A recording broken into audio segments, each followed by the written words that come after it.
「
посветени на 140 годишнината от въстанието, са президента на Република България господин Росен Плевнелиев.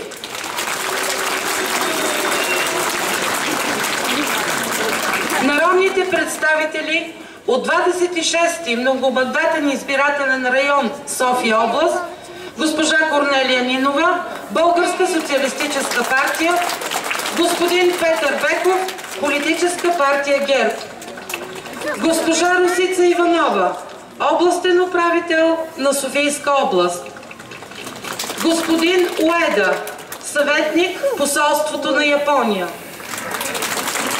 Зоран Попевски и Зоран Николовски, представители на побратимения с Копривщица, град Крушево, Македония, генерал Топалов, председател на Съюза на офицерите и сержантите, генерал Хелмут Ебер, президент на Съюза на европейските военно-исторически групи, кметовете на общините в Средногорието Пирдоп, Антон, Чавдар, Челопеч, Мирково, кметовете на Ихтиман, Драгоман, Годич, Батак, Стрелча. Давам думата за слово на кмета на община Копривщица, господин Генчо Герданов. Уважаеми господин президент на Република България и върховен главнокомандващ на въоръжените сили на Република България, уважаеми дами и господа народни представители, уважаема госпожо областен управител, уважаеми кметове, уважаеми господин председател на Общински съвет град Копривщица, уважаеми господин Уедър, съветник на Японското посолство, уважаеми дами и господа, гости и граждани на бунтовна Копривщица, Христос Воскресе! Точно преди 140 години българския народ възкръсна за свободата. Точно преди 140 години в този град избухна първата пушка на Априлското въстание. Едно въстание, макар и потушено. Историческата наука обаче доказва с безспорни факти, че то е много успешно. Успешно заради това, че посочи на българския народ пътя към свободата. Онази свобода, която, дами и господа, българския народ я чакаше 500 години. Онази свобода, за която всички ние жадувахме. Затова днес всички ние на този площад, наречен 20 априли, трябва да отдадем необходимата почит към героите, към юнаците, които дадаха живота си, за да бъдем свободни. Днес трябва да отдадем тази почит защото те преди 140 години застанаха пред избора свобода или смърт. Към всички вас се обръщам. Гордейте се, че сте българи. На всички вас казвам, спазвайте една от прокламациите на апостолите от Априлската епопея, а именно ползвайте свободата, за да правите добрини, за да правите добро. Така ще преуспее България. Честит празник на всички копривщенци! Днес 2 май, 140 години и деня на Копривщица.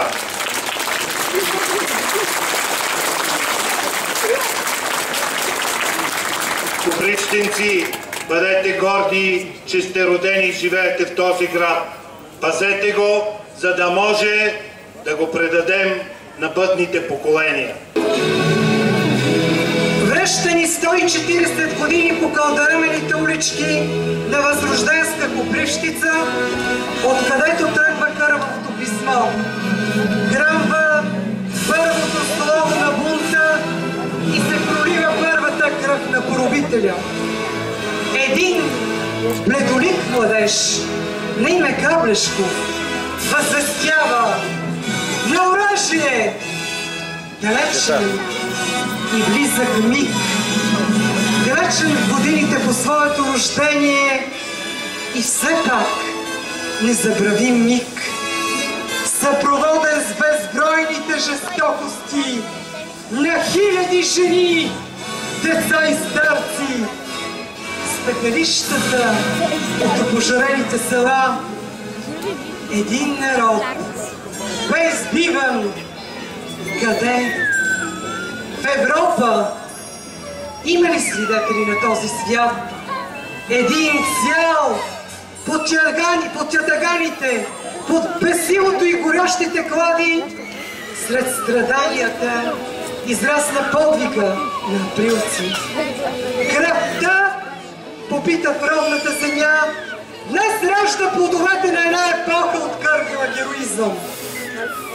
Копривщица преди 140 години затвори априлската епопея.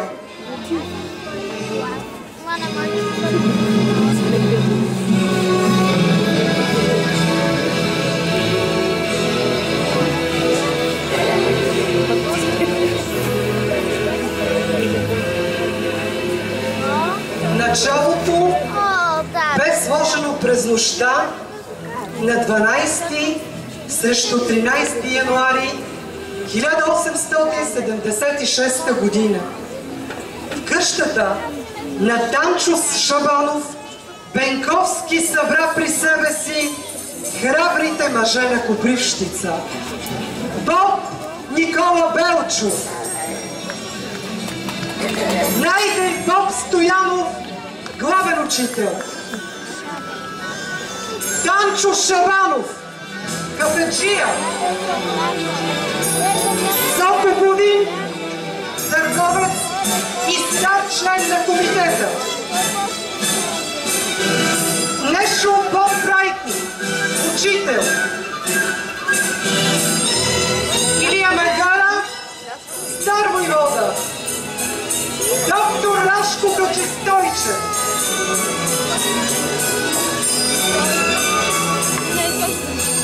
Тодор Каблешков,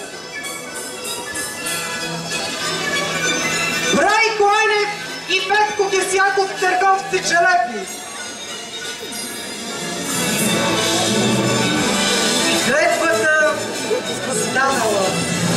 Револвера, старата сабя, Евангелието и кръста.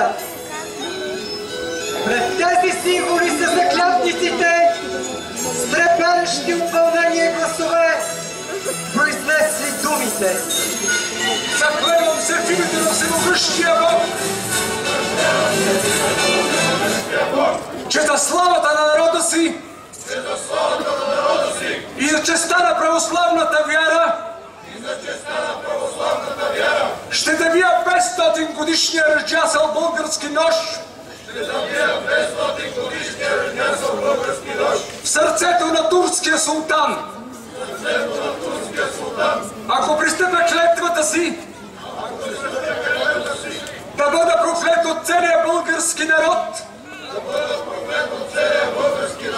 и ми постигне най-суровото Божие наказание.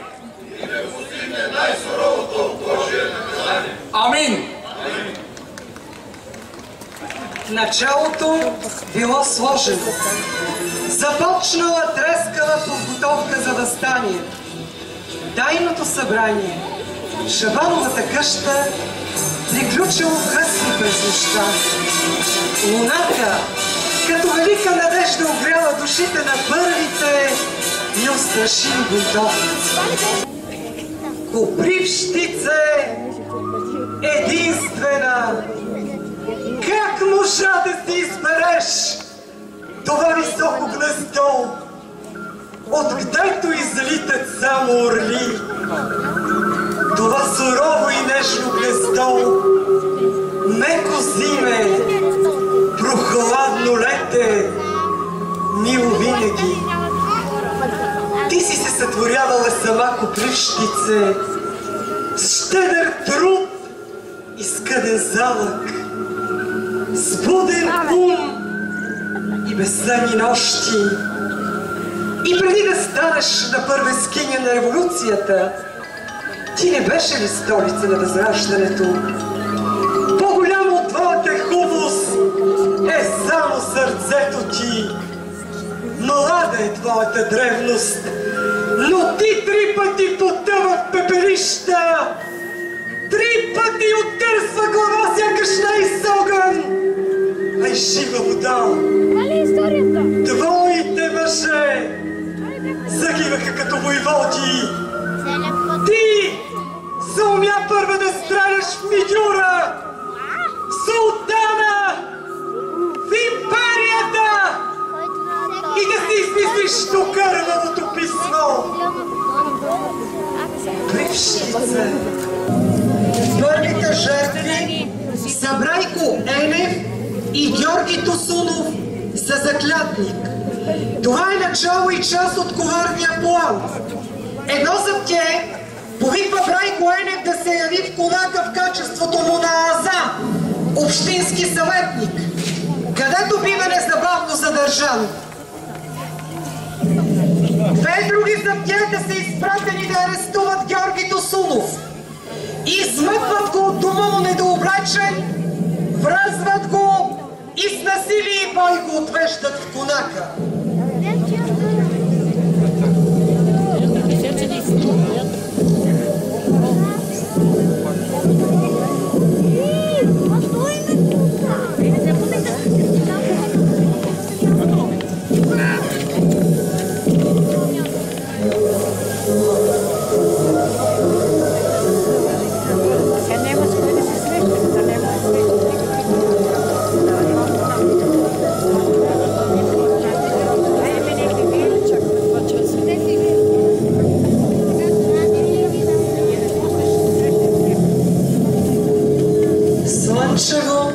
Но тревожно и напрегнато е разсъмването на вторник, 20 априли.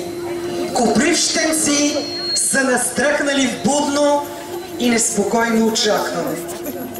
Нечипага знае, че мозъка и душата на съзаклятниците е Тодор Каблешков. И ето, че той лично се отправи към дома му, за да го арестува и задържи в Конака. Придружен от Мидюра и 2 заптиета покрай моста на река Тополка.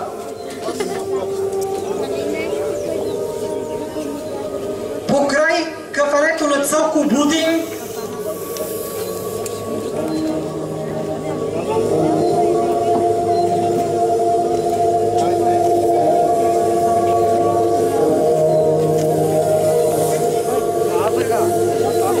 По Геренилото и църквата Успение Богородично. Глутницата на Нечипага върви спокойна, сигурна в себе си, за да похлопа след малко на кованата порта на Тодор Каблешков Хаджилулчо.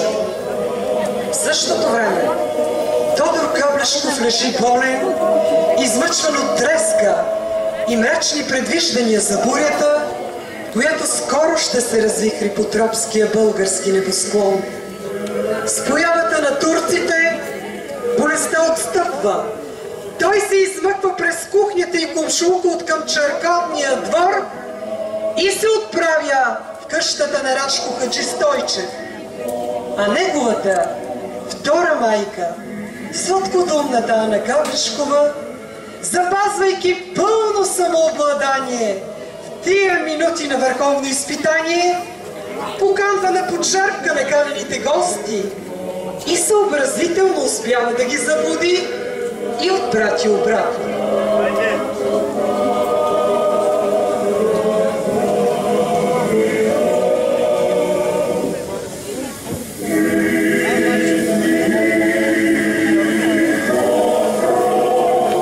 И докато Неджип Ага безсмел първия на успех на коварната мисия по пътя си, Каблешков и набързо събраните в дома на Рашко Хаджи Стойчев са заклятници единодушно, с горящи очи и пламнали сърца, гласуват историческото си решение, продиктувано от възникналата обстановка и съответстващо на събранието в оборище.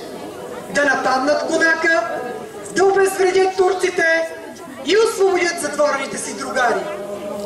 Настъпват критични минути.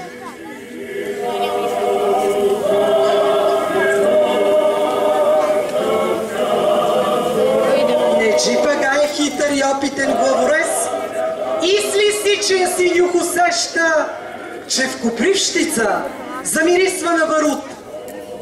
Затова той се завръща в Конака нервен, разярен и разстроен и ето, че дава нареждане за бързо подсилване на стражата, за повишаване на вниманието и готовност за бой. Но вече е късно да се спре от прищения поток. Всичко се развива с шеметна бързина. В изпълнение преждевременно вдигане на въстанието, Тодор Каблешков повежда 20 въоръжени мъже по Геренилото, а други 6, водени от началника на комитетската тайна полиция Георги Тиханек, тръгват по край Бяла река с задача да ударят две посоки Конака. Никола Клисаров се покачва на църковната камбанария, за да разлюлее кампаните и да възвести началото на епичната борба.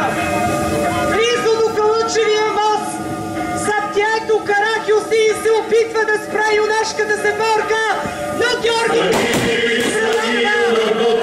Мечкарското си шишане и го изтрасва гърдите на властия противник. Гръмва първата пушка на априлското въстание. Кампаните звънят призивно и викат за кървава борба храбрите мъже на Копривщица. Връщане назад няма. Ето го и пламенни орел. Гордият Тодор Каблешков е възхвърля от тежката болест, повежда братята си. Първите неустрашени бунтовници, водени от Тодор Каблешков.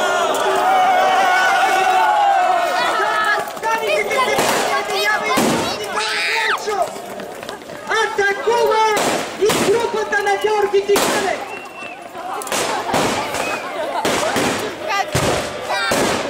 Битката за Конака е в своя разгар. Гърмят кинчестари и пищари, старецко и тиранство към клитура и леко рамен се спасява.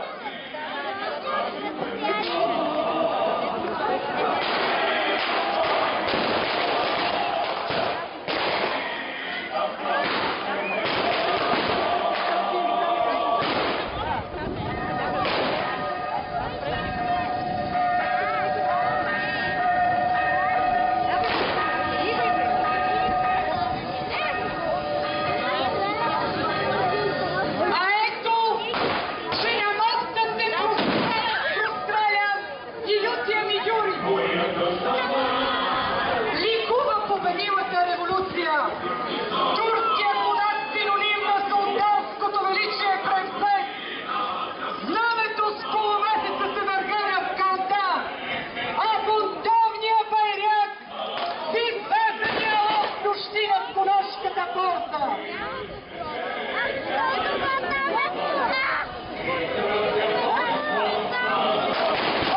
Славе и незабравим 20 април, изгрев на българската национална свобода. Твоето светло утро, въоръжение народ установи народът свобода.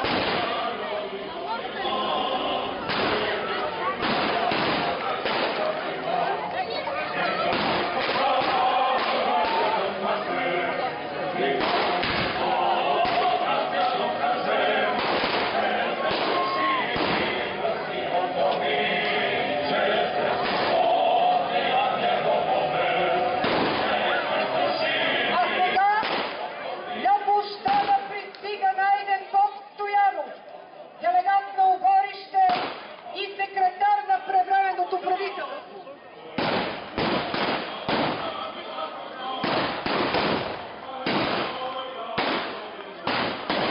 Никола Караджов, председател на Клисурския революционен комитет и делегат на Оборище.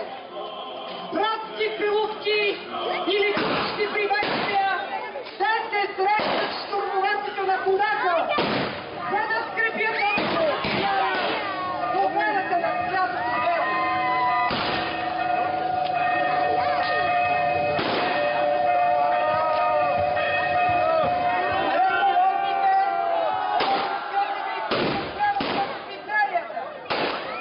За да установят там марша. Бързаме и спестим своите другари, парадюрищи и Клисура, че жребият е изтеглен.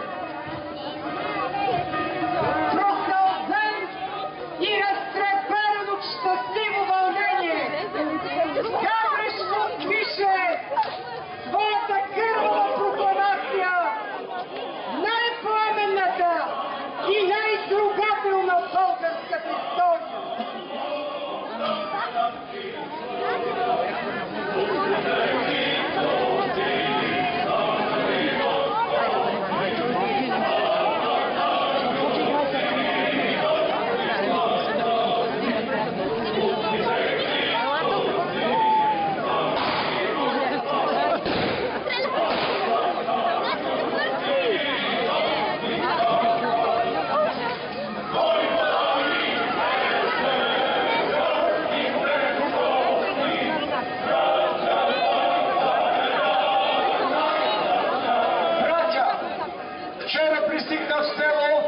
Шипагай с Пловдив, който поиска да затвори няколко души заедно с мене. Като бях известен за вашето решение, станало на Оборището събрание, повиках няколко души юнаци и след като се въоръжихме, отправихме се към Конака, който нападнахме и убихме Мюдюрина и няколко заптии. Сега, когато ви пиша това писмо, знамето се надвява над Конака, пушките гърмят придружени от така на черковните камбани, а юнаците се целуват едни други по улиците. Ако ние, братя, сте били истински патриоти и апостоли на свободата, то последвайте нашия пример и в Панагюрище, Копривщица, 20 априли 1876 година. Тодор Кадлешков. Ура!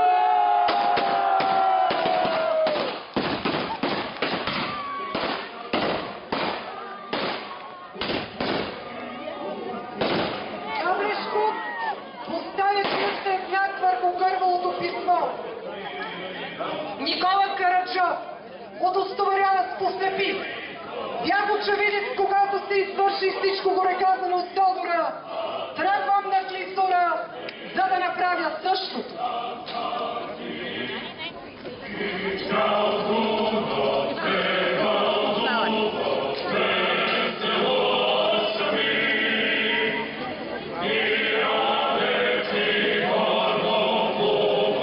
Тръчва кървавото писмо на младия Левента Маджия Георги Салчев, който получава благословията на Бог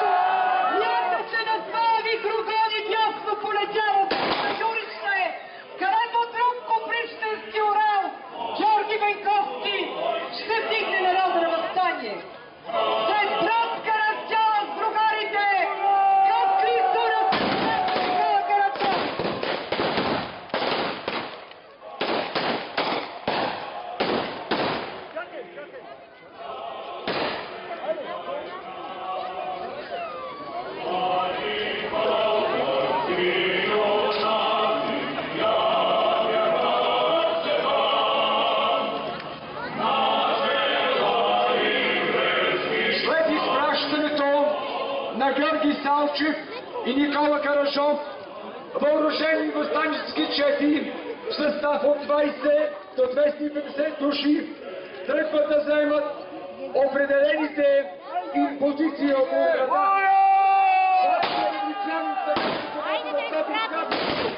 Се оттегля Швейцарията, за да гласува своите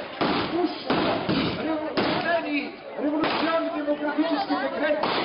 Празнуват, весели се двете и половина на свободата и просто Копривщина създаде своята демократична република и привари всичко в своето нещо вдъхновение и борец безсмъртието. Знамето бунтовно, което ти разида на 20 април 1876 година, макар да потъна в кръвта на своите чета, не бе омърсено, да бе понесено от потомците на априлци, за да заплющи чисто, святло и победно над обичното ни отечество. Майка, България!